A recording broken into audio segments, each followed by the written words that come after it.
Y bueno, feliz día, padres. Feliz día.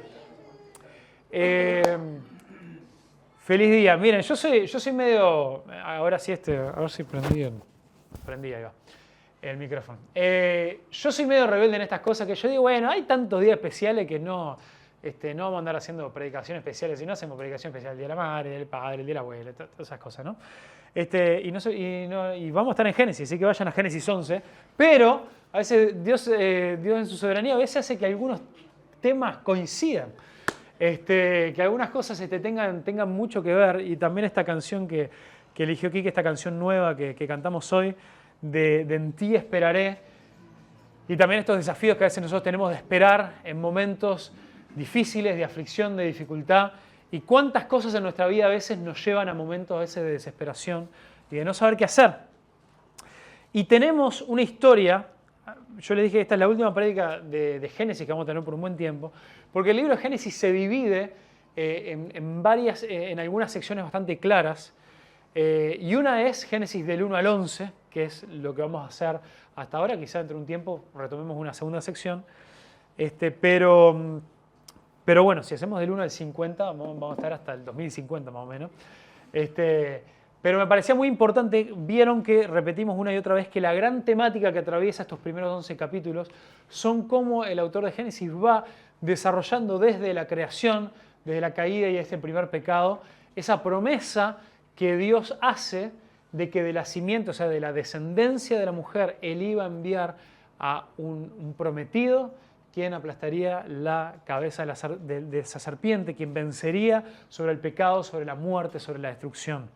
Y cómo a lo largo de esas diferentes historias, diferentes genealogías, se va desarrollando, por un lado, la descendencia de la serpiente, el pecado, lo que trae maldad, lo que trae destrucción a este mundo, pero también cómo Dios va perseverando, va manteniendo la descendencia de la mujer a través de la cual Él iba a traer a un Salvador. Y eso lo vimos también el domingo pasado, cuando vimos por un lado la destrucción y la maldad que había, y la perversidad de aquellos que se juntaron en un lugar para edificar un nombre para ellos mismos, y cómo eso también se manifestó en esa torre de Babel, pero cómo también vimos los descendientes de Sem, a través de los cuales de una manera mucho más silenciosa, lenta y quizá inesperada, Dios permanecía una descendencia a través de la cual Él iba a traer y Él iba a querer establecer un pueblo prometido. ¿Y cómo terminamos esos descendientes de Sem? Si van siguiendo ahí la genealogía de Génesis 11, comienza con Sem y termina con Taré y sus hijos. Taré y sus hijos ahí en el versículo 26. Y ahora tenemos unos versículos finales en los cuales se nos cuenta una breve historia sobre Taré y sus hijos. Por lo tanto, Taré era un padre, Dios es el día del padre. Ahí tienen la conexión. Pero van a ver. Bien, llegamos. No, pero van a ver que es más allá de este chiste, ¿no? Hay más cosas que también el Señor nos va a ir hablando sobre en este texto. Y que creo que el Señor tiene una palabra para todas las familias, pero también para los padres en esta ocasión. Así que leamos juntos Génesis 11, 27 al 32. Dice, este es el relato de la familia de Taré. Taré fue padre de Abram, Nacor y Harán. Y Harán fue padre de Lot. Pero Harán murió en Ur de los Caldeos, su tierra natal, mientras su padre Taré aún vivía. Durante ese tiempo, tanto Abram como Nacor se casaron. El nombre de la esposa de Abram era Sarai, y el nombre de la esposa de Nacor era Milca. Milca y su hermana Isca eran hijas de Harán, el hermano de Nacor. Pero Sarai no podía quedar embarazada y no tenía hijos. Cierto día Taré tomó a su hijo Abram, a su suegra Sarai, la esposa de su hijo Abram, y a su nieto Lot, el hijo de su hijo Harán, y salieron de Ur de los Caldeos. Taré se dirigía a la tierra de Canaán, pero se detuvo en Harán y se estableció allí. Taré vivió 205 años y murió mientras aún estaba en Harán. Bueno, tenemos esta historia. Sé que hay muchos nombres, hay varias relaciones ahí familiares, varios sucesos, que puede parecer un poquito entreverado, pero lo bueno esta vez, a diferencia de otras veces, son pocos versículos, así que tenemos tiempo acá para desenredar un poquito esta situación. A todos nos suena el nombre de Abraham, ¿verdad? ¿Nos suena de algún lado? Sí, nos suena Abraham. Abraham es a quien Dios llama en el capítulo 12, que algunas cosas del capítulo 12 vamos a tener que dar, aunque después no vamos a hacer un estudio profundo de eso. Pero en el capítulo 12 comienza con Dios, después de tantos años, se le revela finalmente, habla finalmente directamente con una persona y habla con Abraham. Y le dice, Abraham, levántate y ve a la tierra que yo te voy a mostrar, porque yo te elegí para bendecirte y para bendecir a través de vos a toda la familia de la tierra, y te voy a dar una descendencia, y de esa descendencia van a ser un pueblo grande. Y esa es un poco la historia que a veces muchos de nosotros conocemos, hemos escuchado, sabemos que de ahí surge el pueblo de Dios, y del pueblo de Dios y del descendiente de Abraham surge también el Mesías, Jesús, el prometido. Pero muchos no estamos familiarizados con esta escena anterior. ¿De dónde sale Abraham? Y se nos cuenta que el padre de Abraham se llamaba Taré. Y quiero que pasemos estos minutos reflexionando un poco en este hombre Taré. Y en estos breves versículos es como que nos pinta un cuadro, nos pinta el cuadro familiar. Nos pinta el cuadro de Taré, este hombre que tenía una familia y que tuvo por lo menos estos 3 hijos varones, quizá tuvo más, pero específicamente nos menciona a Abraham, a Nacor y a Harán. Y después nos dice que Harán tuvo otro hijo, o sea, nieto de Taré, que ¿cómo se llamaba? Lot, que de Lot también nos suena quizá, porque más adelante en Génesis vamos a escuchar que Lot vuelve a aparecer en la historia, y también es bastante clave después. Pero solamente un versículo nos pinta un cuadro de una familia, solamente un versículo, y de repente este cuadro familiar se empieza a complicar. Y el tema es que yo creo que esta puede ser la realidad de muchas de nuestras situaciones, de nuestras familias. Muchos de nosotros decimos, qué lindo, ahora el Día del Padre vamos a sacarnos la foto familiar, vamos a hacer algún posteo en las redes, vamos a contar, a hacer esto, a honrar al Padre, lo que sea. Pero muchos de nosotros sabemos que en el contexto de nuestra familia, sea la que tenemos ahora o si pensamos en nuestra familia hacia atrás, comienzan a haber algunos peros. Comienzan a haber algunas situaciones que decimos, este cuadro familiar no es el que yo esperaba, no es el que me hubiera imaginado, no es el que hubiera querido tener, no es el cuadro familiar del cual yo quisiera alardear en las redes. Y a veces hay situaciones trágicas que acompañan la historia de nuestra familia.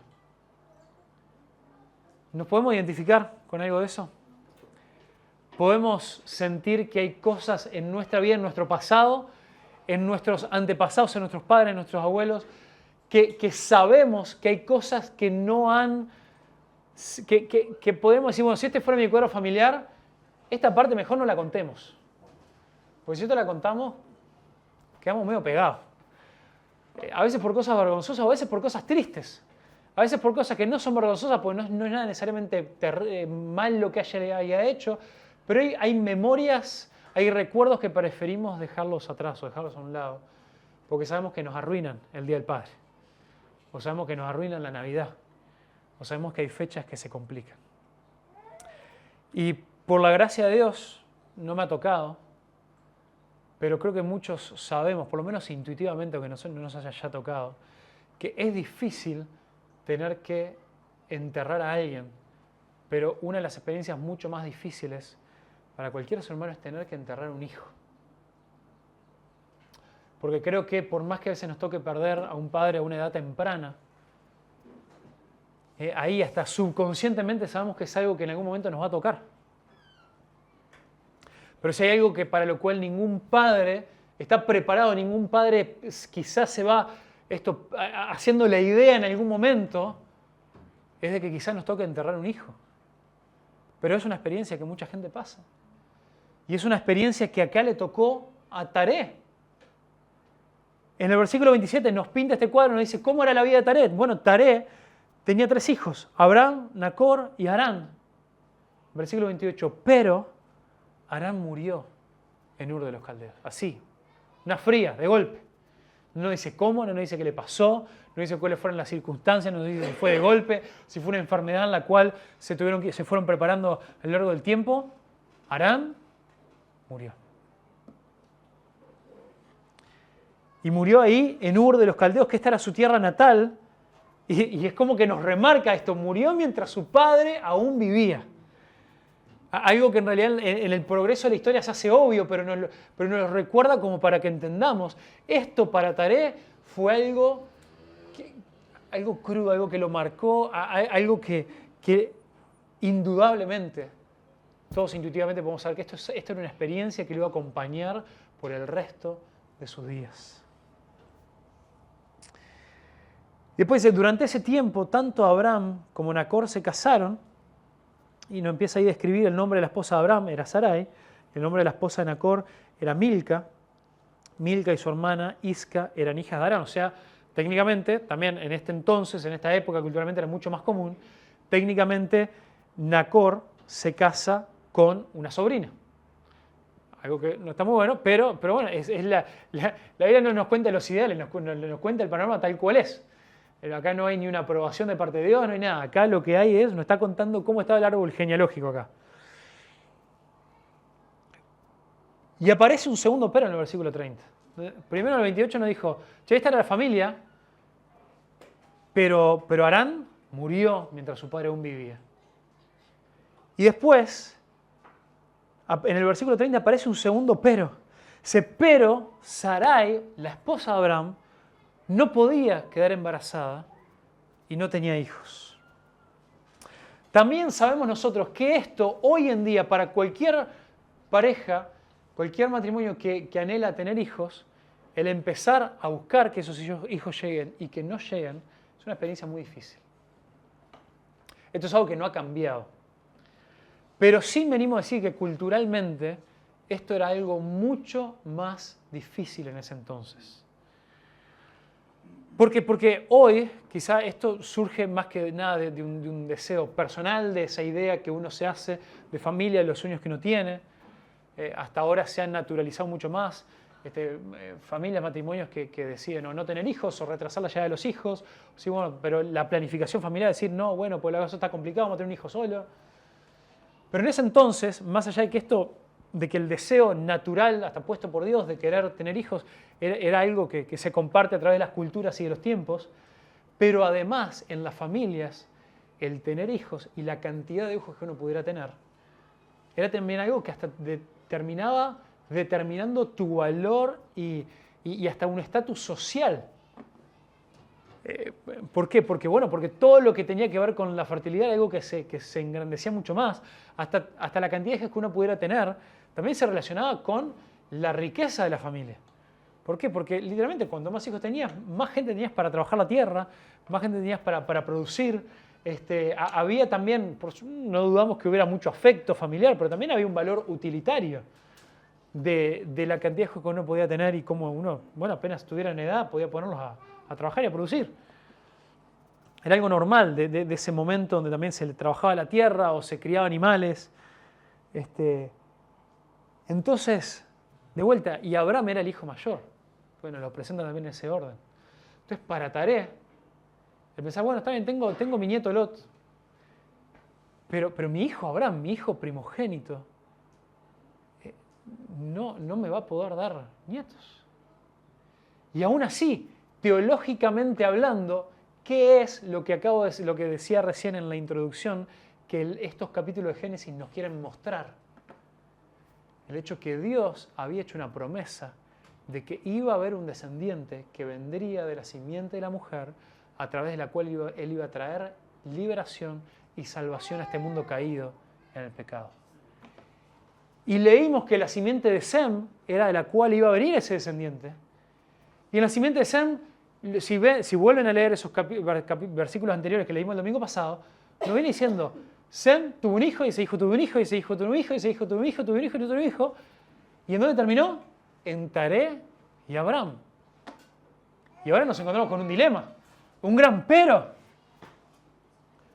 Pero Abraham tiene que ser un eslabón más en esta cadena hasta que llegue el Salvador. Hasta que llegue aquel que va a vencer sobre el pecado, sobre la muerte y va a aplastar la cabeza de la serpiente. ¿Y cómo ahora va a poder ser esto posible?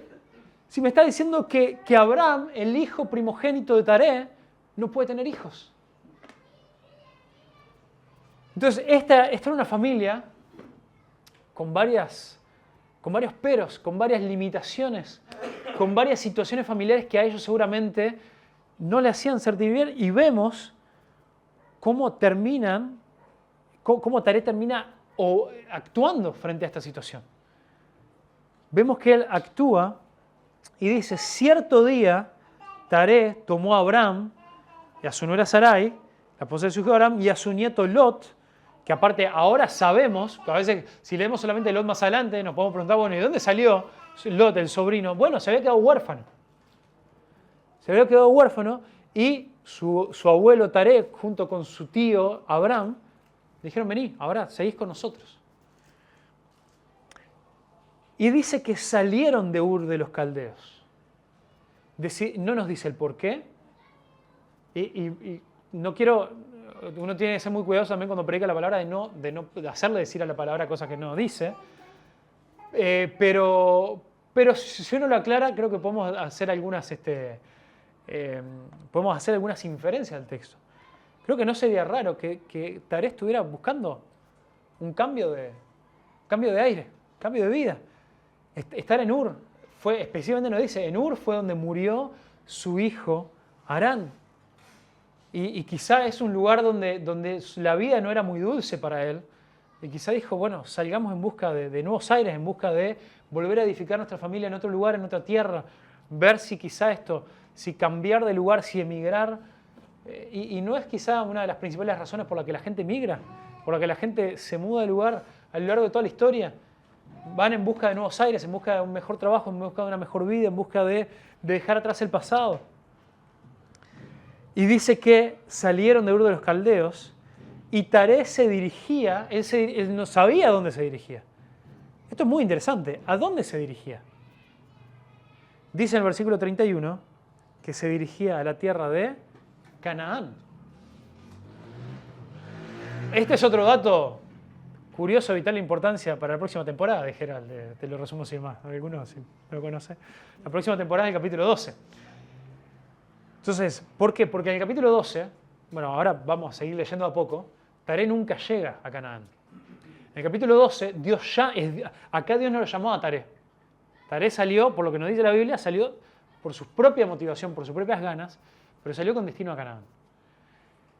En el capítulo 12, Dios llama a Abraham y es él el que le dice, bueno, ahora salí de donde vos estás, dejá a tu padre y anda, continúa, o sea, seguí vos a la tierra que yo te voy a mostrar. No le dice a dónde, porque él sale en fe y a medida él va caminando, Dios le va mostrando, pero el destino final nosotros sabemos dónde era, el destino que Dios tenía para Abraham. Canaán. Por lo menos, es algo interesante, es una observación interesante, saber de que era el destino al que su padre se había propuesto ir, un lugar a donde él nunca llega, y Dios cuando lo llama le dice, ahora deja a tu padre, deja esa tierra donde te han establecido, y anda al lugar al que yo te voy a mostrar. No se lo dice en un comienzo, lo hace caminar por fe, literalmente, pero el destino que Dios tenía para él finalmente era la tierra de Canaán, esa era la tierra prometida que él tenía para Abraham y para sus descendientes. Y acá viene la frase clave de este pasaje. Versículo 31. Taré se dirigía a la tierra de Canaán, pero aparece el tercer pero de la historia. Pero Harán murió, pero Sarai no podía tener hijos. Y cuando se dirigían a la tierra de Canaán, pero se detuvieron en Harán y se establecieron allí. Y ahí termina la historia de Taré. Versículo 32, Taré vivió 205 años y murió mientras aún estaba en Harán. Hay algo, yo sé que estoy predicando, esto no es un estudio bíblico así súper interactivo, pero a ver, son poquitos versículos, nos da para que estén ahí mirando la hoja. ¿Hay algo que nos llame la atención de lo que acabo de leer? Lo que acabamos de leer. Sí. A mí me llamó la atención de que todos los otros descendientes Ajá. vivió tantos años, tuvo hijas, hijos y Taré no. Excelente. La genealogía anterior hacía énfasis en todo lo que había vivido. Y acá nos marca, se estableció allí, vivió tanto y murió. Algo más, cuando dice, en esta frase, se dirigían a la tierra de Canaán, pero se detuvieron en Harán. ¿Dónde se detuvieron? En la tierra del hijo, en el nombre del hijo que tenía. El lugar donde se establecieron tenía el nombre del hijo. Pregunta del millón. O esto, ¿visto? Pregunta de múltiple opción. Opción A. Esto es pura casualidad. Es como decir, no sé, a ver, ¿qué ciudad tenemos acá con? Bueno, pura casualidad no, pero imagínate ¿qué ciudad hay con nombre de persona? Bueno, tenemos Mercedes, ¿no? Alguien tiene una hija Mercedes, fallece, se va por ahí y se establece en Mercedes. Muy fuerte, ¿no? Ahora, otra opción, que es la que yo me inclino por esa, de vuelta, no le dice la Biblia, pero realmente contexto me parece lo más lógico. Harán no era un lugar hasta que Taré fue y se estableció allí. El lugar donde él se estableció, donde él se quedó a mitad de camino, después él le llamó y a partir de ahí empezó a ser conocido como Harán. Estamos en un tiempo, en una época donde justamente la gente se estaban expandiendo, estaban empezando a llenar la tierra, donde estaban empezando a establecer pueblos, ciudades, donde la vida de muchas de estas personas era nómade y casi la excepción era cuando se terminaban de establecer en un lugar y eran ellos los encargados de ponerle el nombre al lugar donde se establecían. Entonces, lo más lógico en el texto de lo que haya pasado es que él tenía este deseo, tenía este deseo de ir hasta Canaán, una tierra así ya establecida, ya conocida, ese era su destino final. Se quedó por la mitad, no le dieron las fuerzas.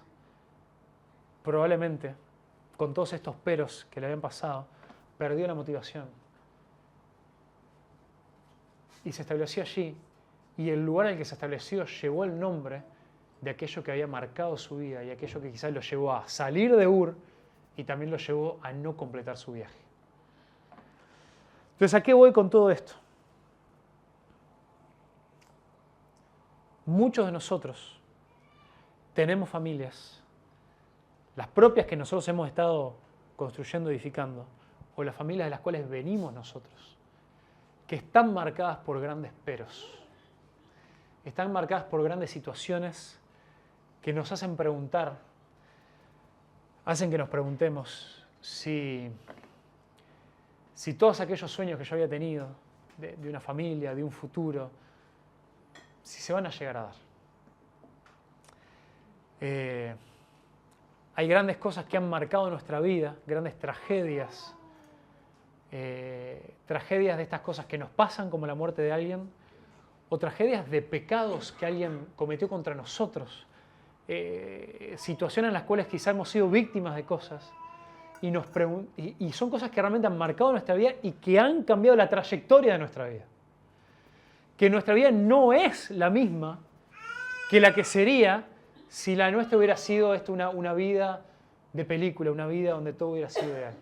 Y estoy seguro que todos nosotros podemos estar ahora pensando situaciones con nuestros padres, con nuestros hermanos, con nuestros abuelos, cosas que nosotros mismos hemos hecho que están marcando y cambiando la trayectoria de nuestra vida y quizá la de nuestros hijos. Y a veces eso nos bajonea. Y a veces eso nos hace preguntar, che, todo bien con que Dios es muy bueno, pero yo me he mandado las mías o estoy sufriendo los pecados que otros han mandado conmigo. Y siento que ahora ya estoy condicionado. Y me pregunto si Dios podrá hacer algo con esto.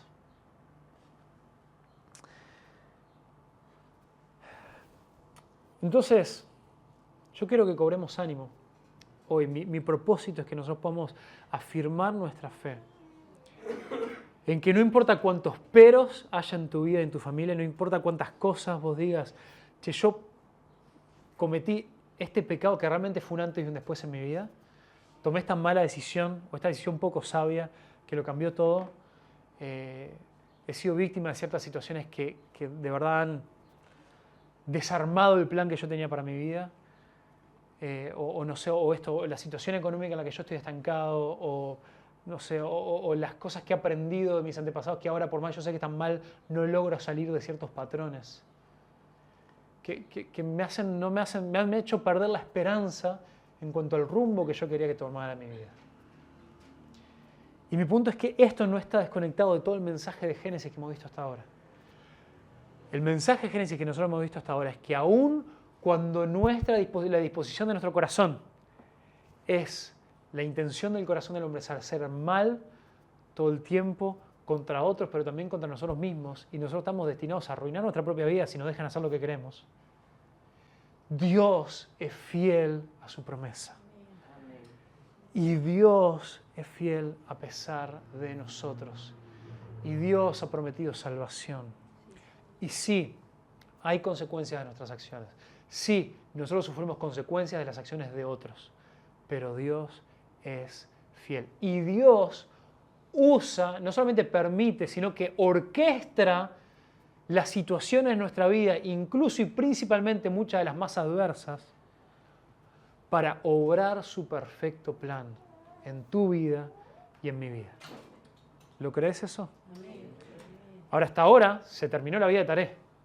Le estoy diciendo un montón de cosas que, bueno, ¿dónde están las pruebas de todo eso? Primero, vemos cómo Dios tuvo un plan con esta vida de Abraham, del hijo de Taré, en quien parecía que ahí se iba a cortar la descendencia, no podía tener hijos.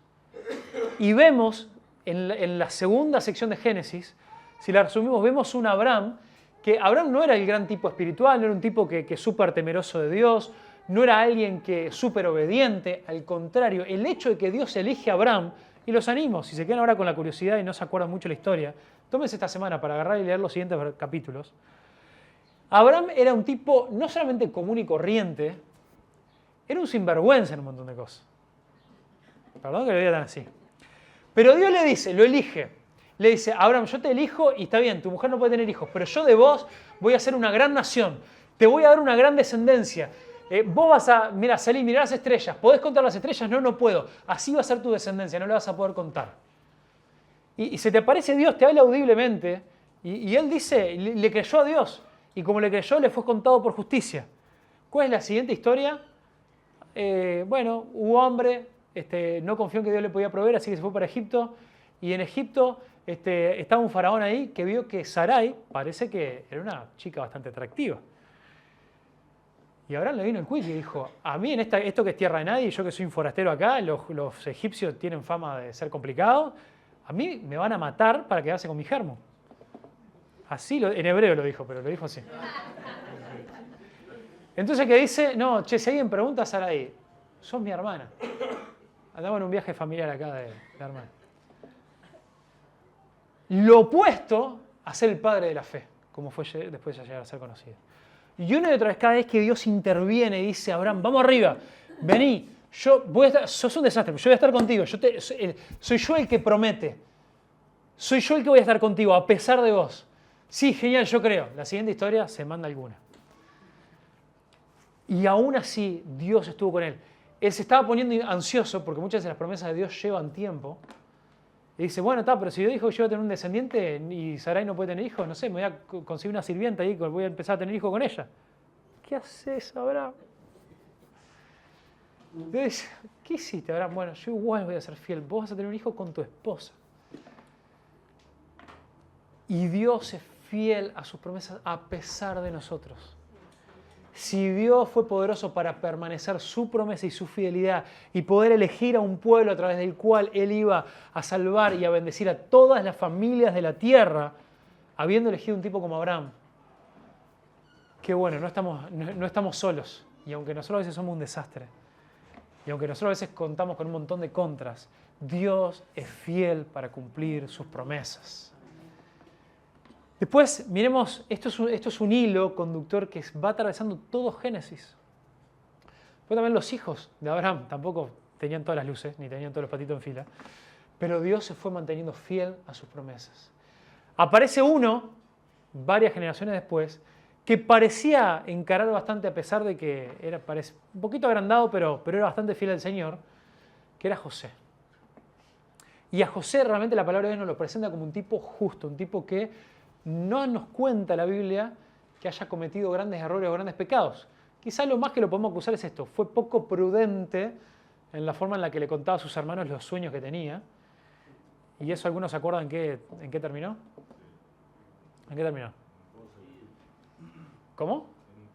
En un pozo. Lo quisieron matar, lo tienen en un pozo y después uno lo convence: no, mira, ya que en vez de matarlo, ya que no sirve para nada, por lo menos sacámosle un provecho y vamos a venderlo como esclavo. Lo venden como esclavo. Arrancó bárbaro la vida, ¿no? Y me imagino a José ahí en el fondo del pozo, o en la caravana ahí yendo a Egipto, siendo vendido como esclavo, diciendo: che, ¿qué onda con la bondad de este Dios del cual me habló mi padre? ¿Qué onda con las promesas? Mi padre me contó que nuestro bisabuelo, no sé, ya le perdí cuenta, bisabuelo, tatarabuelo Abraham, Dios le hizo una promesa que a través de nuestra familia él iba a formar un gran pueblo en el cual todas las naciones iban a ser bendecidas. Y todos mis hermanos del cual van a salir de este pueblo me acaban de vender como esclavo y me querían matar. Grandes razones podría tener él para renegar de Dios y decir: mi vida ya no puede ser salvada. Sin embargo, al final de su vida, y esto también, que quede ahí la incógnita para los que no se acuerdan mucho de la historia, para ir y leer Génesis, el resto de Génesis. Pero el capítulo final, Dios termina obrando, no solamente a pesar de todas estas cosas, Dios termina obrando usando todas estas circunstancias para poner a José, después de muchos años, que requirió mucha paciencia, como la mano derecha del faraón, en un tiempo donde él fue usado para salvar a la nación y a todas las naciones vecinas y a su familia, y ahí va, y a eso vamos, de muchos años de una hambruna y una sequía tremenda. Entonces, llegamos al final, capítulo 50 de Génesis, capítulo 50, versículo 20, búscanlo si quieren, pero les voy pintando la escena. ¿Cuál es la escena? Finalmente, de entre medio de la mucha hambruna, sus hermanos vienen a comprar comida en Egipto, y él se las vende, y todo un montón de escenas ahí que sería larguísimo explicar.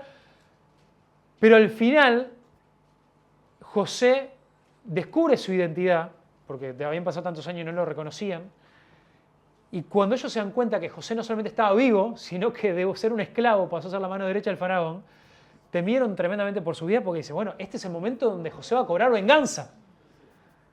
Este es el momento donde va a cobrar venganza. Y ahí contesta José, tremendo, después de muchos años, todo lo que Dios tuvo que haber trabajado en su vida. José sí que tenía muchos peros. Es decir, con todo lo que me ha pasado, me vendieron como esclavo, me acusaron falsamente, terminé en la cárcel. Cuando ayudé a uno que estuvo en la cárcel y salió de la cárcel, después se olvidó de mí, no me ayudó. Todos los peros tenía para excusarse de que su vida no iba a servir para nada y que Dios no iba a obrar sus promesas en él. Sin embargo, el capítulo 50, versículo 20, dice: ustedes se propusieron hacerme mal, pero Dios dispuso todo para bien. Él me puso en este cargo para que yo pudiera salvar la vida de muchas personas.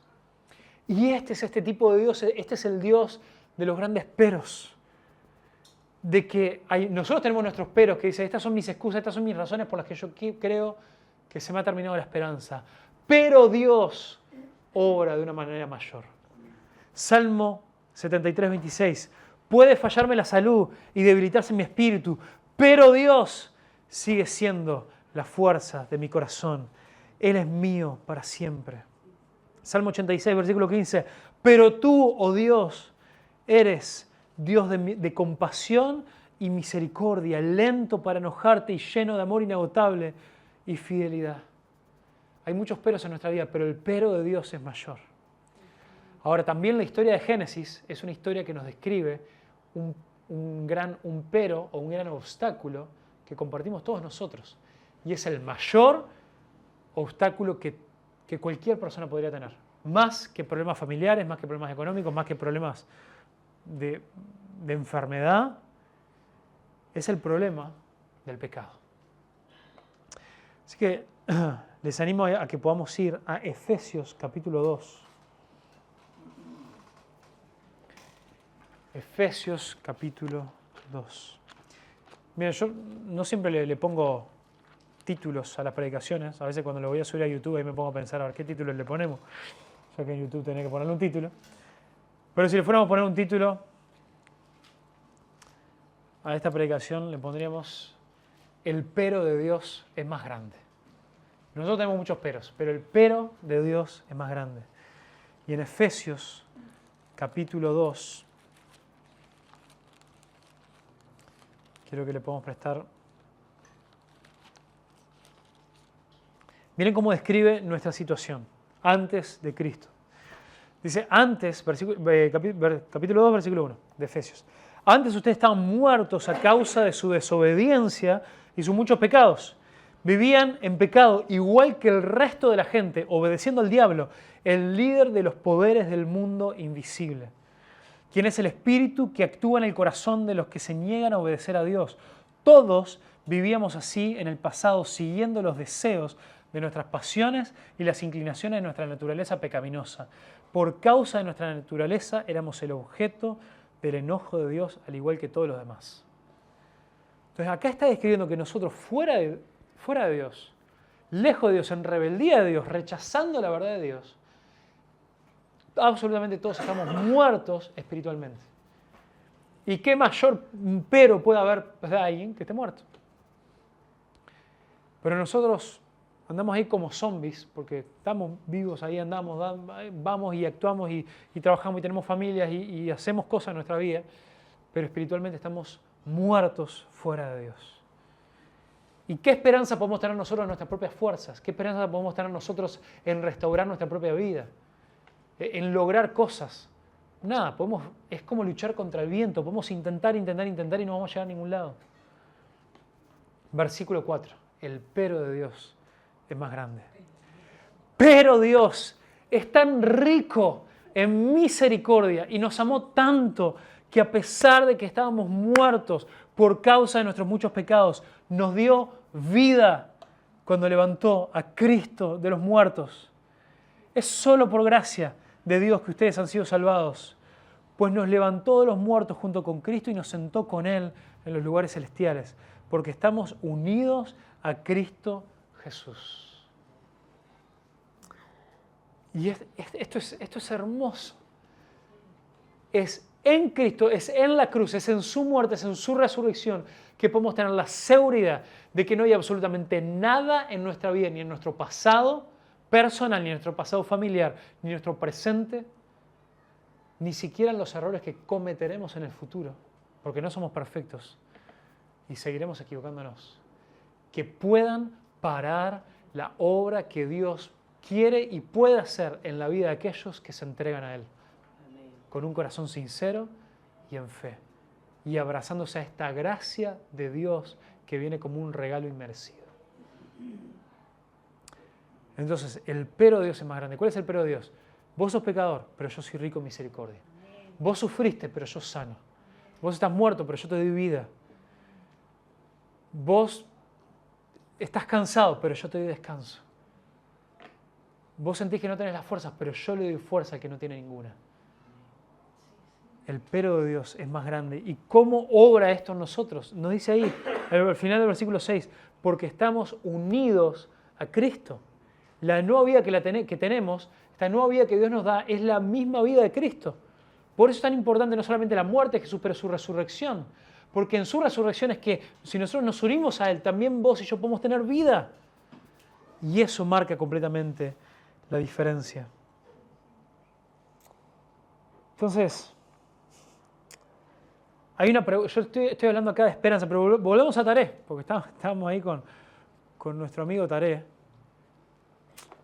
Y esta situación en la cual él se encontraba, y que tristemente,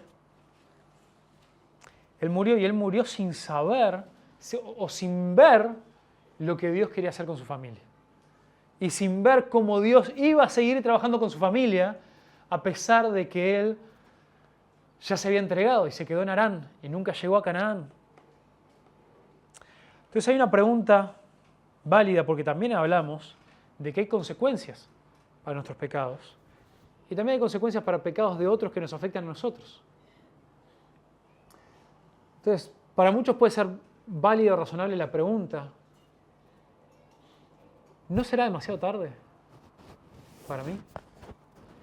¿Y si es demasiado tarde? Y si errores que yo he cometido ya terminaron de arruinar no solamente mi vida, pero quizá la de mis hijos y la de mis nietos. ¿Qué pasa con eso? Y por eso me parece súper importante y súper relevante, y me voy a ir terminando con eso. Hay un capítulo en la Biblia, hay un versículo en la Biblia que es uno de los más conocidos, pero es uno de los peor usados o que se usan más fuera de contexto. ¿A quién le suena lo que dice Jeremías 29:11? ¿Cómo? No es ese, no. Cerca de ese está en Jeremías también, pero en Jeremías 29:11 dice: yo sé los planes que tengo para ti, dice el Señor, planes o pensamientos de bien y no de mal. ¿No? Y eso, como cristianos, lo terminamos usando es como una frase motivacional, ¿no? Cuando alguien anda medio bajoñado, o cuando a alguien se le complica alguna cosa, soy yo, hermano, soy yo que estoy predicando, ya estamos bien ahí. Bien. Entonces, esto lo terminamos usando ya se ha vuelto como un cliché, como una frase motivacional. Alguien anda medio bajoñado, le mandamos el versículo, ¿no? Jeremías 29:11. Yo sé los planes que tengo para ti, dice el Señor. Tranquilo que no va a pasar nada. Irónicamente, cuando nosotros usamos ese versículo de esa manera, estamos haciendo exactamente lo que el profeta Jeremías dijo que no hicieran. Pero vamos a leer un poquito el contexto. Eso es el 11, pero miren lo que dice desde el 8. Jeremías 29, versículo 8. Dice: porque así ha dicho Jehová de los ejércitos, Dios de Israel: no os engañen vuestros profetas que están entre vosotros, ni vuestros adivinos, ni atendáis a los sueños que soñáis, porque falsamente les profetizan ellos en mi nombre. Yo no los envié, ha dicho Jehová, a esos profetas, ¿no? Porque así ha dicho Jehová: cuando en Babilonia se cumplan los 70 años, yo los visitaré y despertaré sobre vosotros mi buena palabra para hacerlos volver a este lugar. Porque yo sé los pensamientos que tengo acerca de vosotros, dice Jehová, pensamientos de paz y no de mal, para darlos el fin que esperáis. Entonces me invocaréis y vendréis y oraréis a mí, y yo les voy a oír, y me buscaréis y me hallaréis, porque me buscaréis de todo vuestro corazón, y seré hallado por vosotros, dice Jehová, y haré volver vuestra cautividad, y os reuniré de todas las naciones y de todos los lugares donde os arrojé, dice Jehová, y os haré volver al lugar de donde os hice llevar. ¿Qué significa esto? En este momento el pueblo de Israel estaba en exilio, significa que habían sido conquistados por Babilonia y muchos de ellos habían sido llevados a Babilonia como esclavos. Eso es la palabra, cautivos, es como esclavos. Y entre algunos de los que Jeremías no había sido llevado, todavía estaba en Judá, pero les manda una carta, que es esta carta de Jeremías 29. Y le dice: ustedes allá en Babilonia tienen algunos, con muchas comillas, profetas que le están diciendo cualquier cosa y que Dios les está advirtiendo: yo no les envié, y están diciendo lo opuesto a lo que yo les quiero decir. ¿Qué decían esos profetas? Está bien, nos conquistaron, acá estamos, pero no se preocupen que ya pronto volvemos. No se preocupen que esto es una pruebita ahí, pero ya vamos a volver a Jerusalén. Ya vamos a volver a la tierra. Y Jeremías le dice: no muchachos, ustedes están acá pagando las consecuencias del pecado del pueblo de muchas generaciones. ¿Y qué es lo que dice en el versículo 10? Justo antes de este versículo de tanto cliché, dice: cuando se cumplan en Babilonia los 70 años, que es lo que Dios había establecido para esta cautividad, para este exilio, ahí yo los voy a devolver a la tierra. Pregunta, ya más o menos para que alguno esté ahí como leyendo y siendo medio consciente de la situación, esta carta que envía Jeremías, y por lo menos debería tener unos 20 años siendo joven, ¿no? De ahí para adelante, ponele. Ponele que hubiera aprendido a leer antes, pero estamos hablando de esto, una comunidad así, ¿no? No estaría hablando esto no es un mensaje que le iban a recibir los niños, digamos, ¿no? De los exiliados. Eran los adultos. Después de 70 años, ¿quiénes iban a volver de ellos? Ninguno. Los descendientes. Iban a volver, pero no ellos mismos, los que estaban leyendo esta carta, yo sé los planes que tiene para ti, dice el Señor, planes de bien y no de mal, ellos iban a morir en el exilio. Una idea similar a lo que pasó en el desierto, cuando el pueblo no tuvo fe y Dios dijo: va a tener que pasar una generación. Entonces, a lo que voy con esto es que ¿sabe qué? Sí, nosotros a veces hay consecuencias en nuestra vida, cosas que hemos hecho que nos van a cargar toda nuestra vida. Hay muchas cosas que Dios va a querer y tiene el poder de redimir en nuestra historia, en nuestra vida, por su amor y por su misericordia. Hay muchas consecuencias que podrían llegar a nuestra vida que Dios a veces elige en su bondad refrenarlas y que no las suframos. Pero hay cosas que quedan con nosotros. Pero eso no significa que digamos, bueno, si ya me toca sufrir las consecuencias de mi pecado, entonces comamos y bebamos que mañana moriremos, ¿no? O sea, vamos a hacer lo que sea, vamos a hacer lo que venga, que no pasa nada. Dice, no, o sea, sé fiel, pero ahora invertí en las generaciones que vengan. Enseñale la palabra a las generaciones que vengan. Enseñale a que me busquen de todo corazón, como dice ahí, para que en ese momento, cuando yo traiga esa libertad, puedan buscarme de todo corazón y me van a hallar. Entonces no significa que para nosotros ahora, por supuesto que hay oportunidad de arrepentimiento, de perdón, de restauración, un montón de cosas. Pero lo que veo es que nosotros a veces pensamos de una manera tan egoísta que cuando pensamos en que Dios bendiga mi vida, pensamos en que Él me saque todos los problemas. Y lo que no pensamos es en esta palabra que justo ayer Dani estuvo usando en la reunión de jóvenes, esta palabra del legado, de nosotros poder invertir en quienes nos siguen, en nuestros hijos, en nuestros nietos, en nuestros sobrinos, en la gente que nos rodea, por la importancia y por el peso, no de que yo tenga una vida más fácil y que Dios me quite todos los problemas, pero cómo puedo yo invertir y ahora los días que me queden de vida, invertirlo para que mis hijos, para que mis nietos, para que los que vengan después puedan aferrarse a este Dios como nunca y no cometan los errores que yo cometí. Porque puedan aprender no solamente como yo les enseño a seguir a Dios, pero también puedan aprender de mis errores. Y yo puedo compartirles abiertamente. Che, yo he cometido estos pecados, estos errores, he vivido de esta manera por mucho tiempo. No cometa los mismos errores porque estas son las consecuencias que yo estoy pagando ahora. Seguí al Señor desde pequeño, desde joven. Amá al Señor con todo tu corazón. Honrale, buscale.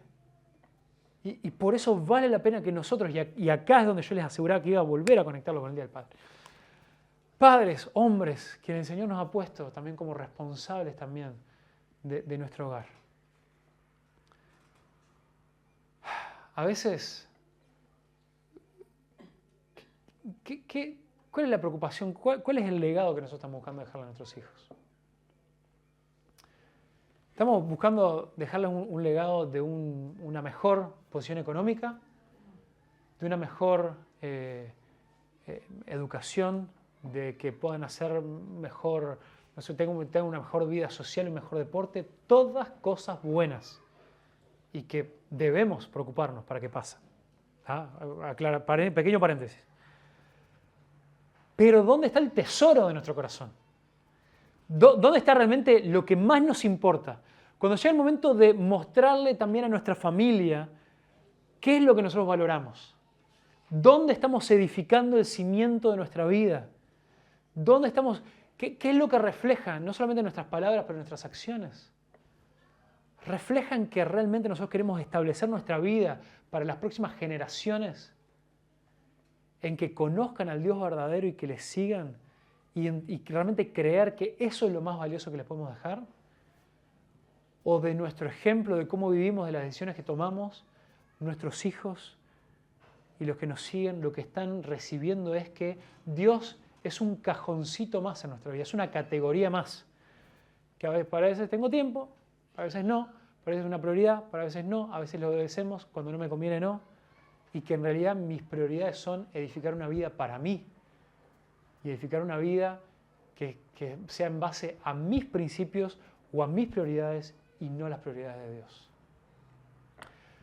Entonces sí, muchas de nuestras vidas no significa que en 10 años vamos a poder sanar toda la herida del pasado, duplicar nuestros ingresos, se nos van a sanar todos nuestros problemas de salud, vamos a tener la casa de nuestros sueños. Pero lo que sí podemos hacer es dejar un profundo legado para que nuestros hijos tengan vidas realmente diferentes y mejores a las que yo tuve. Y yo quiero mirar la vida de mis padres. Mi padre no conoció al Señor hasta que yo ya había nacido. Hoy en día dudo también bastante de qué tan firme y dónde está su fe. Mi madre conoció al Señor cuando ella era adolescente, estuvo varios años apartada hasta que quedó embarazada de mí y ahí también eso movió su corazón y la sacudió a buscar de Dios. Y soy bendecido que técnicamente yo desde que crecí, ellos me fueron llevando a la iglesia y enseñando la palabra de Dios y eso ha traído grandes beneficios para mi vida, que serían muy diferentes si yo hubiera conocido al Señor 2 o 3 años atrás. Entonces, ahora, ¿cuál es mi objetivo? Que también en quizás falencias o cosas no ideales de las cuales ellos me criaron también porque no tuvieron padres cristianos que los educaran a ellos, que yo ahora también puedo decir, bueno, yo ahora, aunque mis hijos ya se están criando en la iglesia, pero que ahora todo integralmente, la forma en la que mis hijos ven cómo yo vivo el Evangelio, cómo Dios para mí es una prioridad, cómo es algo que no es solamente para el momento de la iglesia, es algo que realmente Dios llena nuestras vidas 24/7 y que ellos vean que lo naturalicen eso como lo normal, como lo bueno y que digan, bueno, si este es el Dios de mi padre, yo quiero que ese sea mi Dios. Cuando ellos sean adolescentes y lleguen a tomar su propia decisión personal de si quieren seguir a Dios o no, que puedan decir, wow, con la forma en la que, y está bien, y quizá mi padre cometió sus errores, y quizá también hubo decisiones equivocadas, etcétera, etcétera, etcétera, y quizá podría haber tomado decisiones para que humanamente tengamos otros beneficios, no sé, otra situación económica, lo que sea, pero me mostró en palabra y en hechos de que la prioridad número uno en su vida, con todos sus errores, igual era Dios. Y veo los frutos de que eso es lo mejor y yo lo quiero imitar. Entonces, preocupémonos en cuál es el legado que vamos a dejar. Entonces, Taré dejó un legado incompleto. Para Taré fue bastante tarde, él se quedó por la mitad. Pareciera que Taré nunca superó estos peros en su vida. Pero Dios fue fiel a su promesa y se encontró con Abraham. Abraham fue un padre muy imperfecto, pero sí dejó marcada la vida de su hijo con algunas instancias en su vida en las cuales mostró que la fe de él estaba completamente puesta en Dios a pesar de todos los errores que él cometía. Si no, leamos ahí la instancia, creo que es en el capítulo 22. Bueno, la predicación de Ryan en el retiro. Hace poquito Ryan predicó sobre eso, lo pueden ir y lo pueden revisar, aquellos que no estuvieron o que no se acuerdan. Y después así, la idea es que generación a generación vamos a ir mostrándole a nuestra familia, dejando un legado de que lo más valioso que nosotros podemos dejar es que para nosotros Dios es lo más importante en nuestra vida. Y de esa manera esperamos en Dios y confiamos en Él. ¿Y por qué Él es tan valioso? Bueno, justamente porque esto no es solamente un Dios a quien acudimos para pedirle favores, para pedirle milagros. Este es un Dios que nos trajo salvación, que nos trajo el perdón de los pecados cuando nosotros jamás nos hubiéramos podido salvar. Y es a este Dios al que recordamos. Amén.